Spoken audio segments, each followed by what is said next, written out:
Plaintiff behind the landmark Supreme Court case, District of Columbia v. Heller, is sharing his take on the Second Amendment following the events in Florida. One America's John Hines has more from Washington.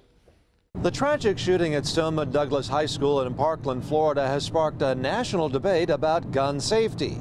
Yet more gun control laws and background checks may not achieve the desired results of safer schools and communities. They've passed legislation that says you cannot carry a firearm into a place like the Pulse nightclub because, oh, there's alcohol there. Well, there's killers there too. The same thing applies to our most vulnerable, the children in the schools. Israel had the same problem with terrorists attacking the schools. They simply armed the teachers, and golly, we haven't heard of any terrorist attack on schools in years. It applies to safety in Florida or California or Texas or anywhere else. So more guns at vulnerable places like schools could prevent mass shootings, says Special Police Officer Dick Heller, who was the plaintiff in the landmark Second Amendment Supreme Court case Heller versus the District of Columbia, which affirmed the right to use a firearm for self-defense. Heller also says that Florida is actually a safer state today because of concealed carry laws. In 1986, Florida was the first state to implement concealed carry for all law-abiding citizens.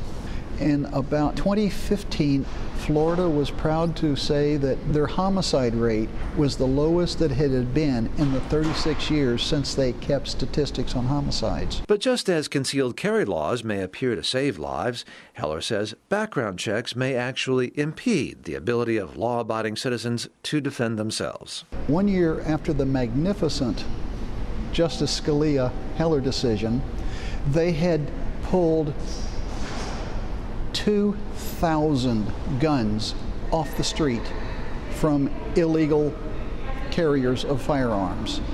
And of the people, of the whatever thousands of numbers that had registered a firearm, 0 were involved in any criminal activity. So the background check just forces criminals to go to the trunk of a car or burglarize someone's home. All it does basically is slow law-abiding citizens down from getting a firearm. Heller also pointed out that many schools post signs announcing a gun-free zone, which actually serves to notify criminals that there will be no resistance should they enter a school with a weapon. John Hines, One America News, Washington. We can use your help. Call your cable provider and kindly demand that One America News is added to your lineup. Call today.